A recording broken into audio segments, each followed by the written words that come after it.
Hello everyone, ako po si Ana Marie. Ituturo ko po sa inyo ang 100% na katiyakan na tayo ay makapapasok sa kaharian ng Diyos. Dahil may mahalagang katanungan na kailangan nating tumalaman. Kung sakaling dumating sa atin ang kamatayan, ako ba o ikaw ay makatitiyak na tayo ay patungo sa langit? Kaya ituturo ko po ang paraan kung paano tayo makatitiyak na tayo ay makapapasok sa kaharian ng Diyos.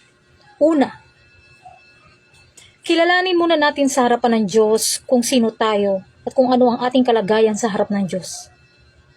Dahil sinasabi po sa Roma 3:23, lahat tayo ay makasalanan. Ako at ikaw ay makasalanan. Sino po tayo sa harapan ng Diyos? At anong ating kalagayan sa harap ng Diyos? Tayo po ay makasalanan. Ito po ba ay tinatanggap natin? Yes, dahil yung pong sinabi sa salita ng Diyos. At pangalawa, mayroon kabayaran ang kasalanan. Ang sabi sa Roma 6:23, ang kabayaran ng kasalanan ay kamatayan. Ang ibig sabihin ng kamatayan ay ang pagkahiwalay. Dalawang klase po. Kamatayang pisikal, na kung saan maghihiwalay ang kaluluwa natin sa ating katawan. Na pag namatay po tayo, maghihiwalay po yan. At ang pangalawa ay ang kamatayang espiritual. Ang pagkahiwalay ng tao mula sa Diyos. Ang kamatayang tinutukoy dito ay kamatayang espiritual. Sa makatuwid, ang pagkakahiwalay ng tao mula sa Diyos, na ang ibig sabihin, ang tao ay nahatulan ng walang hanggang kaparusahan sa impyerno, sapagkat ito lamang ang kabayaran ng ating kasalanan. Sinasabi po sa Revelation, sa Pahayag 20:15, at kung ang sinumang hindi nasumpungan na nakasulat sa aklat ng buhay ay ibinubulid sa dagat-dagatang apoy. Yun po ay patunay na totoong may dagat-dagatang apoy na tinatawag na impyerno. Na kung ang sino man na hindi nasumpungan ang pangalan sa aklat ng buhay sa langit ay ibubulid ang katawan sa dagat-dagatang apoy na tinatawag na impyerno. At pangatlo, si Kristo Jesus ay namatay para sa atin. Dahil sinasabi sa Roma 5:8, noong tayo ay makasalanan pa, si Jesus ay namatay para sa atin. Siya ay namatay, inilibing at muling nabuhay, alang-alang sa ating mga kasalanan. Sa makatuwid, si Kristo na ang nagbayad ng dapat nating babayaran. Kaya sinasabi po sa John 3:16, sapagkat gayon na lamang ang pag-ibig ng Diyos sa sanlibutan. Kaya binigay niya ang kanyang bugtong na anak na si Jesus upang ang sinumang sumampalataya ay huwag mapahamak, kundi magkaroon ng buhay na walang hanggan. Tumatawag po ang pangalan ng Panginoon. Tumatawag siya. Kung si Kristo na ang nagbayad ng ating dapat pagbayaran, ano na lamang ang part na gagawin natin? Ang sabi po sa Roma 10:13, sino man ang tumanggap sa pangalan ng Panginoong Hesus ay maliligtas. Ibig sabihin, yung inaalok ng Panginoon na buhay na walang hanggan, sinasabi po dito sa Roma 10:13, na kung sino man ang tumanggap sa Panginoong Hesus, nasabi po ay maliligtas. Kaya ano lamang ang dapat nating gawin? Tumawag.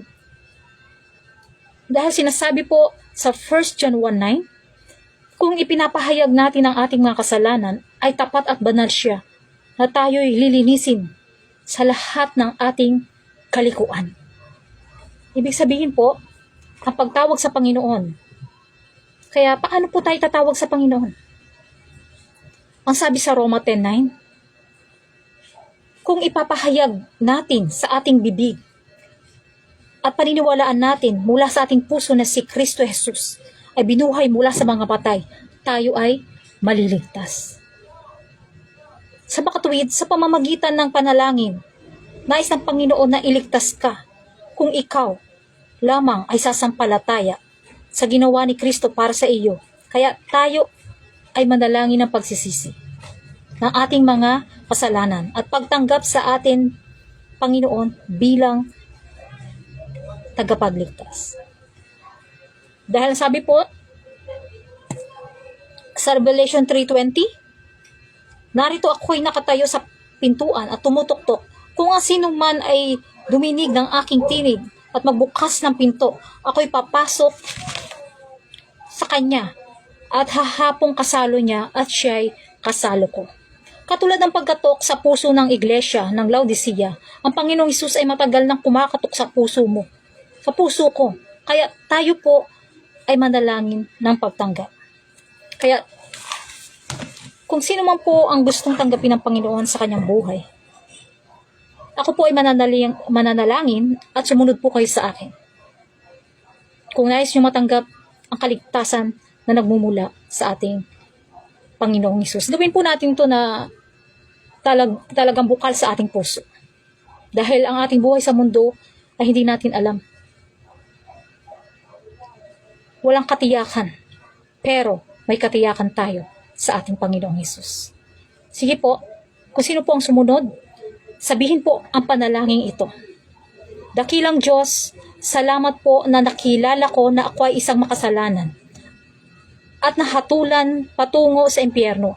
Subalit ako po ay nagpapasalamat na si Kristo Jesus ay namatay, inilibing at muling nabuhay, alang-alang sa aking mga kasalanan. Ngayon po sa oras na ito, ay pinagsisisihan ko po ang aking mga kasalanan at tinatanggap ko po si Jesucristo bilang Panginoon at sariling tagapagligtas ng aking buhay. Isulat mo po ang aking pangalan sa aklat ng buhay sa langit. Ito po ang aking dalangin sa pangalan ni Jesus. Amen. Kaya po, kung ikaw po ay sumunod sa panalangin ito, ay may katiyakan na po na ikaw ay ligtas at wala ng hatol at hindi na itatapon sa nagbubulid at naglalagablab na impyerno. Dahil ang sabi po sa Roma 8:1, wala nang hatol. Ang sino man na kay Kristo.